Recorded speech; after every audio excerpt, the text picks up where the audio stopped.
को लेकर के वो जानना चाह रहे हैं कि अभी क्या करना चाहिए। 2.5% की तेजी है, 350 के आसपास ये शेयर अभी ट्रेड करता हुआ दिखाई दे रहा है। भाई साहब का सवाल थोड़ा आंखों से 311 पे इनकी एंट्री है, मिल गया सवाल। तो 311 पे खरीदा हुआ है, 347। अब ये प्रॉफिट बुक करें, वेट करें अभी लंबे समय तक, क्या सलाह रहेगी आपकी?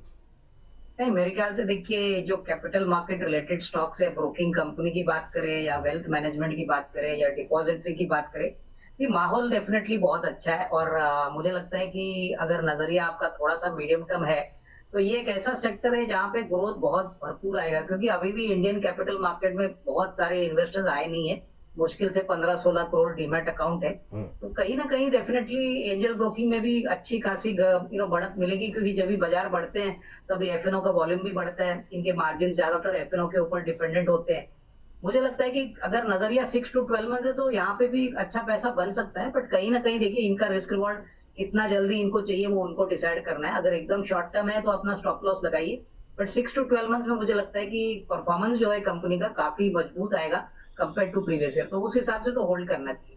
चलिए ठीक, उस हिसाब से होल्ड करने की सलाह आपको यहाँ पर दी जा रही है सर। इसके अलावा एक हमारी दर्शक हैं रितिका खुराना जी। हमारा मैम रितिका खुराना जी एटीजीएल के बारे में जानना चाह रही हैं, होल्ड करें या एग्जिट। खुराना जी आपसे एक रिक्वेस्ट रहेगी, जब आपने पैसे भेजे हैं तो लेवल भी बता देते हैं, किस भाव पे खरीदे हैं, कितनी प्रॉफिट हो रही है, कब आपने खरीदा, थोड़ा सा डिटेल में बताएंगी तो अच्छा रहता। लेकिन कोई बात नहीं, इस पर हम बातचीत लगातार कर ही रहे हैं अदानी टोटल गैस को लेकर के। मैम आज भी 0.25% के आसपास की मजबूती देखने को मिल रही है, 657 658 के आसपास का भाव देखने को मिल रहा है। अभी करंट लेवल पे क्या करें? उतना तो नहीं चला है, अभी गुंजाइश है क्या, होल्ड करके रखें अगर खरीदा है तो? और अगर मान लीजिए जानना चाह रही हैं कि क्या खरीद सकते हैं, तो इनके लिए क्या सलाह रहेगी? ये तो सिर्फ गोल्ड गोल्ड ही की एग्जिट पूछ रहे हैं, आप ही पूछ रहे हैं बाकियों के लिए।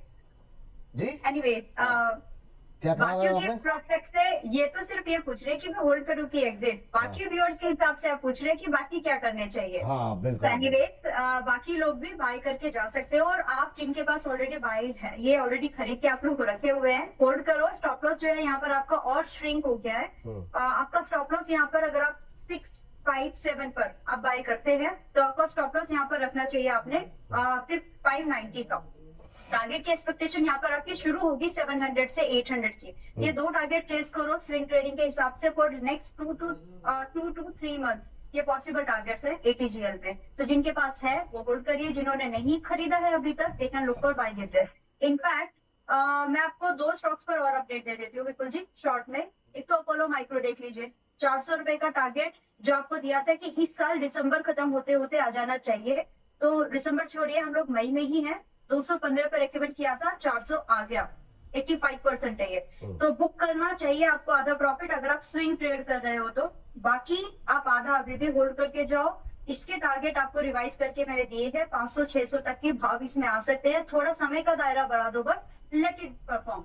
इसके साथ साथ दूसरे जो स्टॉक है टीटा, अगर आपको दिया था 710 पे, 800 का पहला टारगेट था, आ गया मोटा माटी। अगर आप देखें तो 15% का गेन बन रहा है और टीटागढ़ में भी यहाँ पर बाइंग भी बनती है। अगर आप समय दें तो मैं इसमें बाइंग लेवल्स फिर से डिस्कस कर सकती हूँ। चलिए अभी अभी नहीं खरीदारी के लिए मैम? हाँ जी, अब नहीं, भी खरीद सकते हैं अभी कोई इमीडिएट वाली कॉल तो नहीं है ना, क्योंकि ये भी हम डिस्कस करेंगे उसमें हमारे 10 मिनट बाद सेगमेंट में। तो अगर अभी कोई अभी 808 का मिल रहा है, फिर पता नहीं कितने का मिलेगा। चलिए ठीक है, बता दीजिए, फटाफट बता दीजिए। ऑलराइट, देखो अभी 810 हो गया, तो एनीवेज 800 से 810 की रेंज में आप स्विंग ट्रेडिंग के लिए और मिड टर्म इन्वेस्टमेंट के लिए खरीद सकते हैं। यहाँ से जो टारगेट है आपके मिनिमम 880, जिसमें कि आपका एक महीने का व्यू आप लेकर के जा सकते हैं। लेकिन 880 के बाद आप कम से कम इसको 1150 के सेकेंड टारगेट के लिए होल्ड कर लेंगे तो ज्यादा रिस्क रिवॉर्ड बेहतर आपका बन जाएगा। समय आपको मुश्किल से 3 क्वार्टर्स का लगेगा फाइनल टारगेट्स के लिए। स्टॉप लॉस जो है यहाँ पर आपका स्टॉप लॉस आपको लगाना चाहिए 730 का, जो कि इसके मोस्ट रिसेंट पिछले हफ्ते का सपोर्ट रेंज है। चलिए, ये कुछ लोग कह भी स्टॉक मार्केट से इंपॉर्टेंट न्यूज आपसे मिस ना हो तो स्टॉक मार्केट अलर्ट चैनल को सब्सक्राइब करके जरूर जाइएगा।